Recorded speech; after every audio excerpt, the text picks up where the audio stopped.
we had Cam Irving, illness, did not participate. We had Cam Irving, illness, Terrace Marshall, concussion, Giovanni Ricci, concussion, Shaq Thompson, foot. Under limited, we had Alex Erickson, concussion.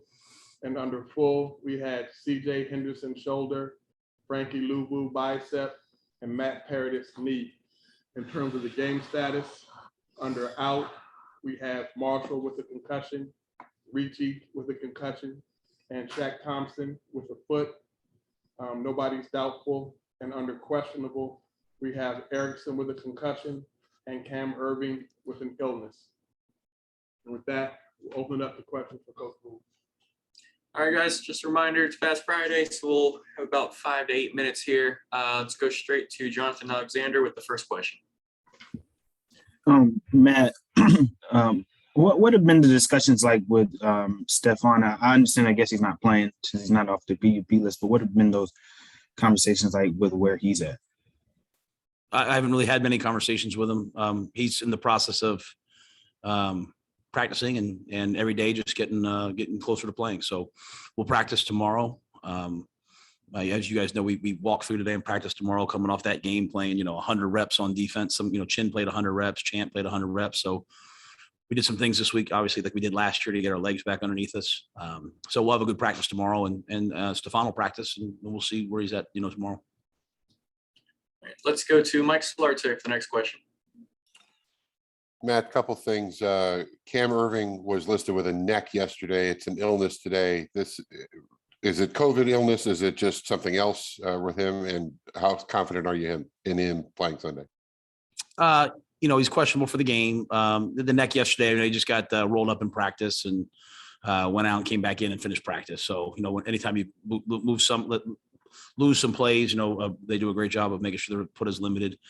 Came in today, well, just wasn't feeling well, think head cold type deal. So I would hope that it would resolve. That being said, I'm ready to play Brady. I'm ready to play Dennis and Trenton and all those guys. So whoever's ready, we're going to play him. I was going to say that. So you're not suspecting it's a COVID connection thing?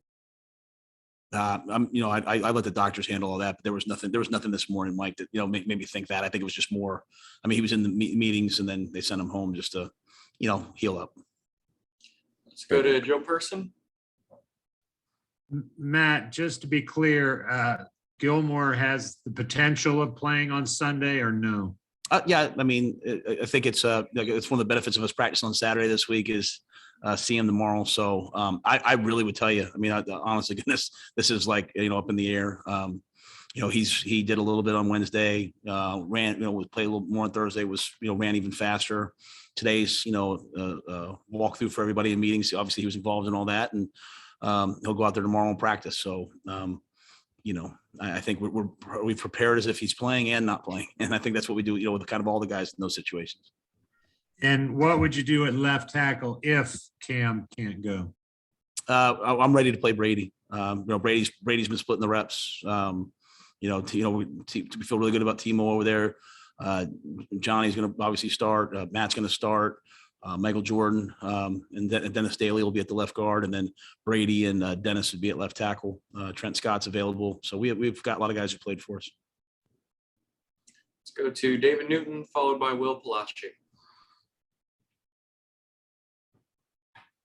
Sorry about that. Hey, Matt, I wanted to ask you, there's a report from the Athletic on Graham Gano. I know the accusations he made against the training staff were under the former staff, but what can you tell me from your knowledge of that did he ever complain to you guys about being misdiagnosed or anything like that? I don't know anything about that. I knew Graham when he was here. Unbelievable person. Had great reactions and relationships with him. Because he was one of the guys. It was COVID, but he was one of the guys that was rehabbing in the building. So I got to know him at that point, and then obviously we made a decision, and he moved on. But I have no knowledge of anything. Thank you. In terms of Shi Smith's role on Sunday, Matt, how much more, I guess, will you see of him, knowing that you won't have Marshall and Erickson's obviously questionable? Are you expecting to see that third receiver role, if anything? Yeah, I think, obviously we have, some tight ends that we like that we can utilize a lot. We have a couple backs that we like that can both play. And then Shy, Shy's going to play a bunch. He's going to be active. Last week we think he played 15 snaps last week, and I expect that number to either be where it was or maybe go up a little bit more. A lot will depend on Erickson if he's available in terms of roles, but Shy's ready to play. And just to follow up, would you consider elevating anyone off the practice squad in terms of standard elevation if you need another receiver? Yeah, I think we have to wait and see what happens with Alex, but we've been practicing guys on the practice squad all week. Some of those guys would have had a chance to make the active roster if things had gone a little differently. So they're all ready to play. They're NFL players, so we'll have them ready. Let's go to Steven Toronto next. Coach, when you were on Tom Coughlin's staff in 2012, you got to work directly with Eli Manning, and I know you've talked about him to us a couple of times in the past.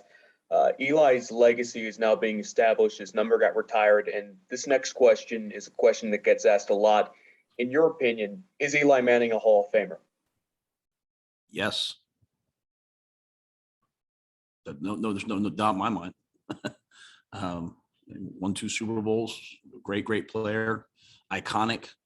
And I only had 1 year there, but I got to see what it's supposed to look like, the work ethic, the preparation, the sacrifice, the being able to withstand criticism and adulation at the same time and just being the same guy. I can't say enough good things about Eli Manning. And I'll say this, I went to be the head coach at Temple, and we went down to a coaches, meeting. We have all the coaches from all different schools. And I walked into like the restaurant area, by myself, my first year as head coach. And it's actually when Coach Coughlin's golf outing was going on, which I didn't realize.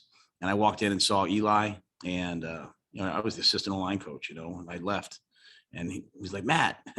I go over and sit with him, and all these people are trying to talk to him and come up to him, and he sat there and talked to me for an hour, talking about football. Just an unbelievable person first. So yes, to me, Eli Manning's a Hall of Famer.